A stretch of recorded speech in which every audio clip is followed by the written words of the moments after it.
So, for grounding the reading, we have a rune here that represents movement of some sort. So, it can also have to do with transportation or movement.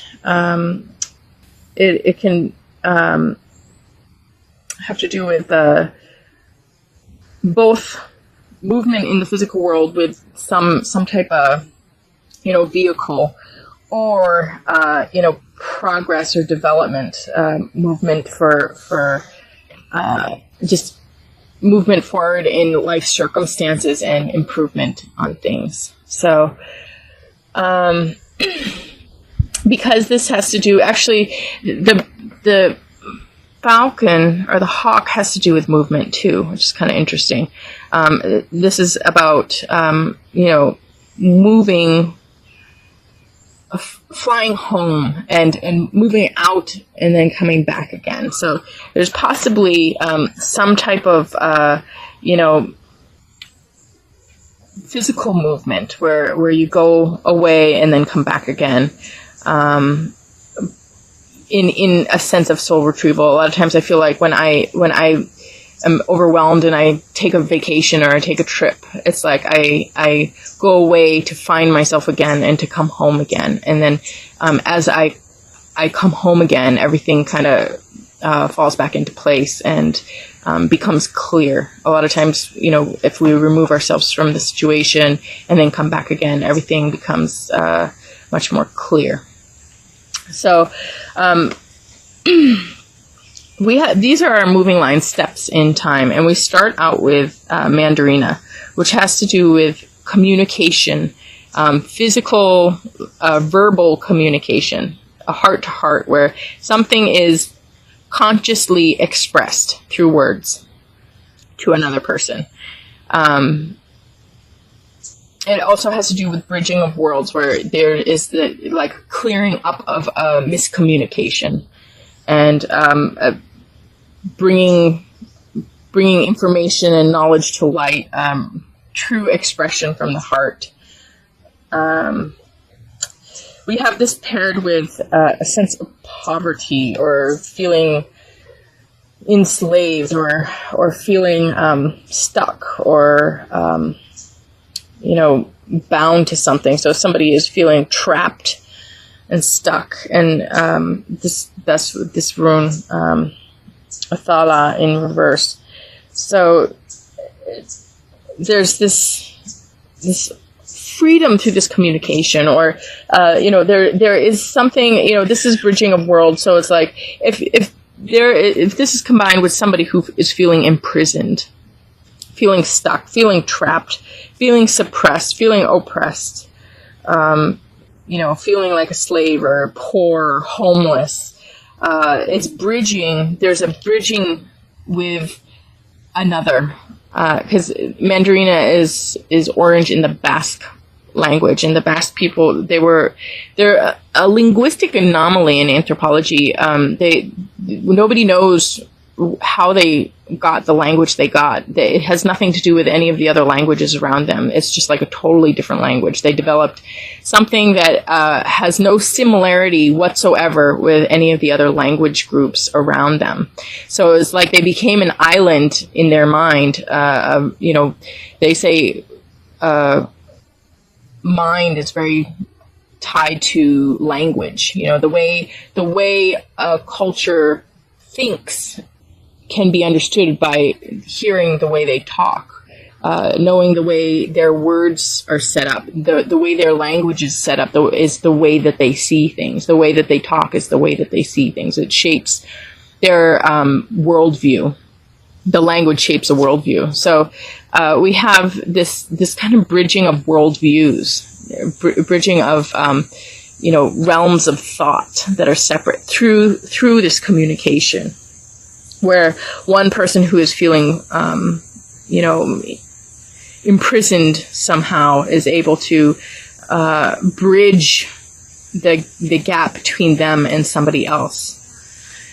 And then we move into Aurora, which has to do with when things get extreme. And we have this other card up here, and what's getting better. We have Snowball, which also has to do with things getting extreme, things escalating. So, but when things get extreme, they can be visible. They become visible. With everything. I mean, when you see, I work in the mental health field, so when you see a psychopath, then all of a sudden you can detect shades of narcissism, and you can see the lesser forms. You know, when you see the full blown personality, you can see the lesser forms of that personality. When you see an extreme mental illness, you can see the shades of that mental illness. Even though a person might not have a mental illness later, you can see the traits or the shades of it when you after you see the full blown thing. You know, when a situation comes to a head, you see who people really are.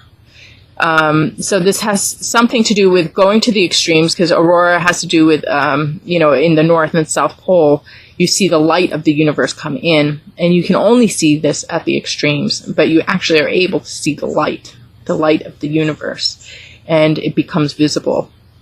And then I pulled a clarifying card on this. What is this that we're seeing?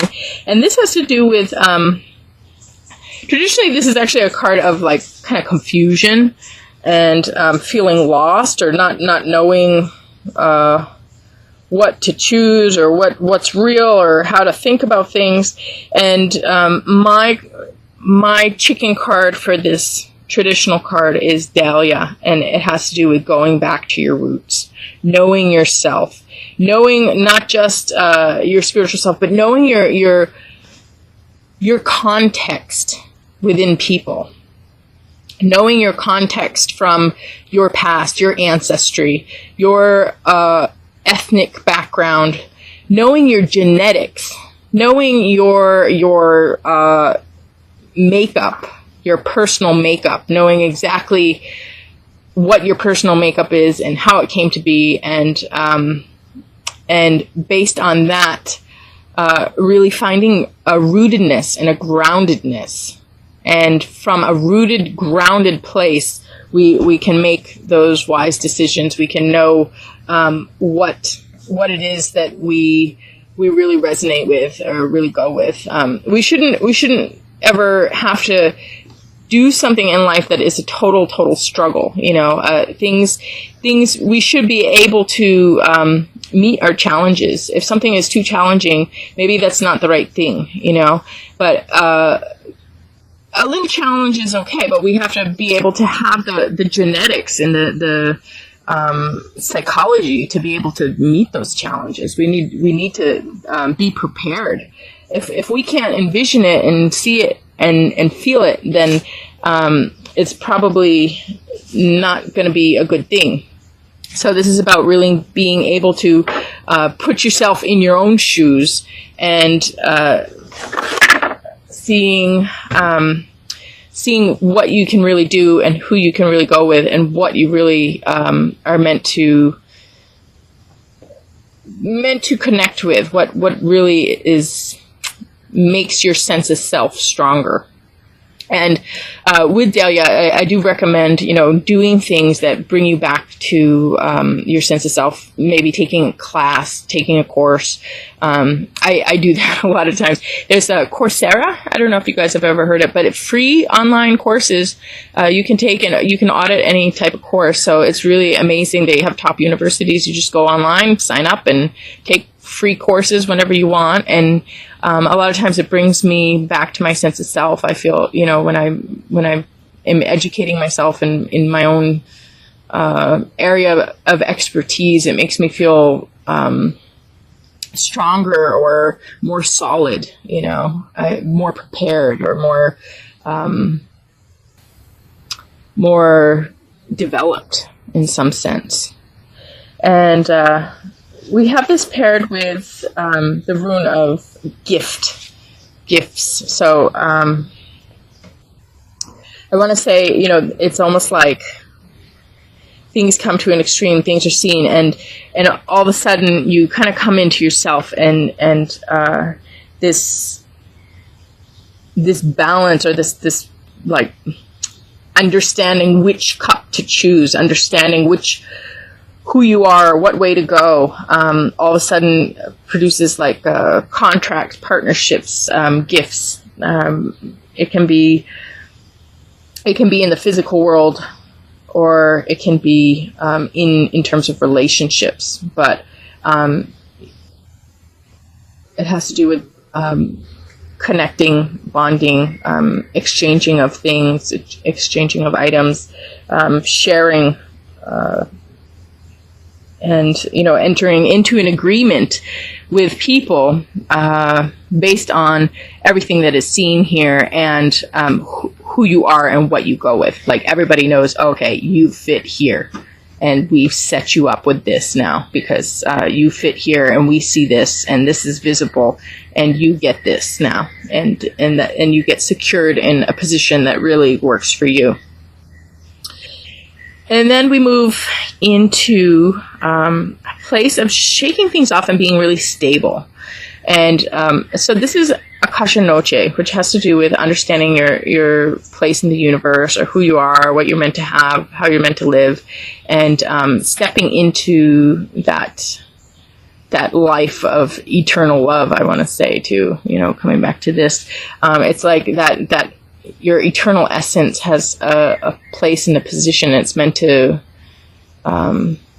live out and act out, and this is about finding that and living that and being that.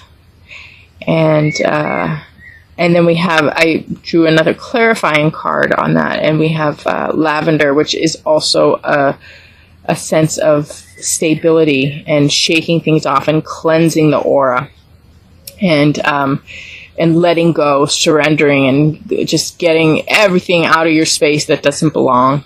And this is like mental stability, and then this is physical stability, and just really purifying yourself, purifying your life, purifying your everything. If you're physically pure, then really everything else is pretty open and receptive and pure as well. So it's like this purification that happens here. And then we have Anzus in reverse combined with this. So this has to do with manipulations and delusions, misunderstandings, being bored, not understanding. Also, it has to do with some narcissism. So this is in reverse. I want to say you got your stability here, but you gotta get rid of. This is what you need to let go of. If there's manipulation by others, people who don't understand you. People who don't understand what's going on, which, here we already have this understanding coming to light. So this rune here is almost like this stage here being resolved. And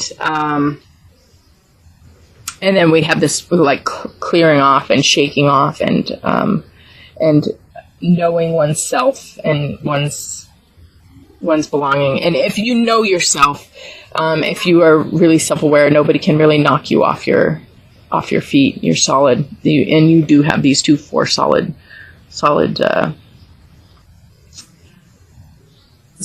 grounded cards here. I think last month you guys had a lot of balance. It was all about balance and being balanced. So again, you obviously have your skill set with keeping your balance when different things are going on, or being able to regain balance anytime things come in and try and overwhelm you, or anything that happens. You can always regain your balance really quickly. And then, so what is getting better here is snowball, this escalation. I want to say what escalates in one direction will end up escalating in the other direction. So in whatever way it has escalated before. In a negative, we have the improvement where it's going to escalate in the positive. We got the swinging of the pendulum. My cat. And then I pulled a clarifying card on that, and we have Ostara, which has to do with fertility and redistribution. So it's like cultural or social, cultural or social norms, like rules, but norms, like understandings, like certain level of like, this is how it works. This is how this culture works. This is how, this is the normal way. And it does have to do with redistribution, where, funds or finances or assets of some sort are redistributed, where the people who have less receive from people who have more. So there's this rebalancing again here between people in the community, people in the society, and the individuals. So we have this coming back to equilibrium in a community setting. And the rune we have with this is has to do with protection and defense and getting rid of problems, connecting with the higher values, higher life, higher dimensions, and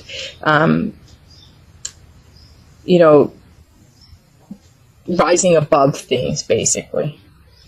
So there is this kind of, again, working something out where the community here is becoming rebalanced, and whatever this is here that is going on, that where they have poverty, there is this poverty that needs to be bridged. It does get bridged here.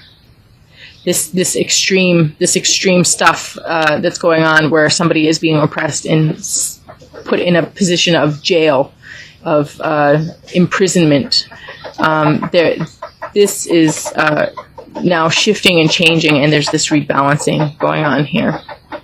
And then our overall message card here is dandelion, which has to do with making a wish and spreading your seeds and setting your intentions.